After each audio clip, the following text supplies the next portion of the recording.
is still your president! It's legal for them to count votes in Pennsylvania 2 days after the election on November 3rd? Yes. You're wrong. Go. I don't even want to talk to you. I believe that Donald Trump won the election. I believe that they tried to steal the election. Stop the Steal, a movement of Trump supporters that gained hundreds of thousands of followers online in the hours after the election, has inspired protests across the country. The ballots that you said you saw are lying around the place or in trash cans or whatever, where are you hearing that from? I mean, the videos are going viral everywhere. I've seen them on TikTok, I've seen them on Facebook, I've seen them on Fox News, I've seen them on the local news around my area.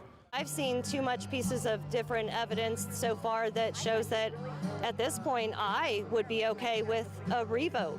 Really? Yeah, absolutely. When you have video footage of people taking bags of ballots and showing that they are for Donald Trump and lighting them on fire. I helped write a fact check on CNN on that particular video. The election officials said that video has been going around for a few days. They are printout ballots, they're not real ballots. So you use the information of the election officials? Somebody like me comes along, tries to research it, tries to fact check it, and then I fact check it. You'll come back and say, well, the election officials would say that. But wouldn't they, though? That's the thing, though. Question everything, right? You are not going to steal this election from us. The video actually showed sample ballots, not real ballots. The video's assertion is false, but even the president's son tweeted it to his millions of followers. Election officials in Virginia, where the sample ballots were from, told CNN they had spent days trying to correct the online misinformation.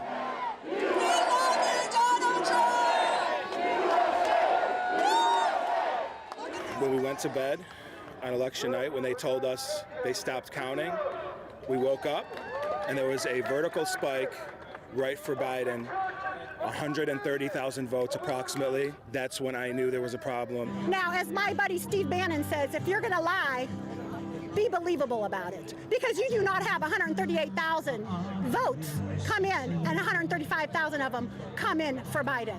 This is what I think you guys might have been talking about on election night, Michigan, 138,000.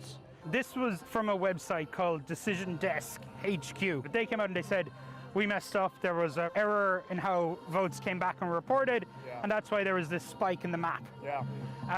But, you know, the election officials in Michigan then all confirmed to say, yes, there was this error, they are not real ballots, those ballots never existed. President Trump himself even shared a post about the Michigan error. Twitter labeled his post as misinformation.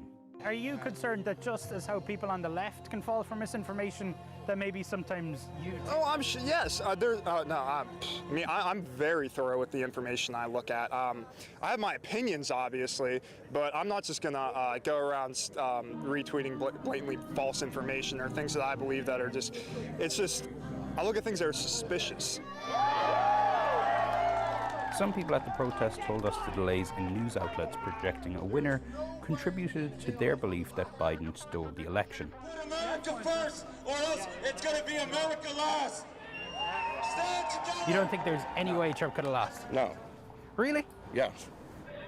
How do you go from almost losing 200,000 in 5 hours, you're down to 30,000 votes away from winning? A lot of Democrats voted in the mail, they voted absentee, they voted before election day. And in a lot of states, those election day votes got counted first. That's why Trump had that early lead.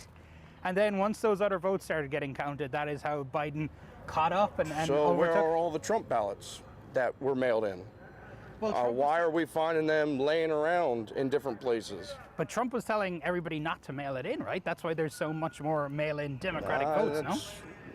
No. Many of the false claims alleging voter fraud spread on social media. Facebook and Twitter labeled some as misinformation. I think that's wrong. I think that's not their place. We're like one big science experiment for social media. If I'm seeking a certain viewpoint and they seem to see that I favor that viewpoint more, that's the viewpoint that they're going to feed me. And then the other side's going to get a different viewpoint. Does that concern you as a Facebook user? I mean, it concerns me, yes, because of the fact that unfortunately people fail to think for themselves. They feed into everything that they're seeing without questioning it.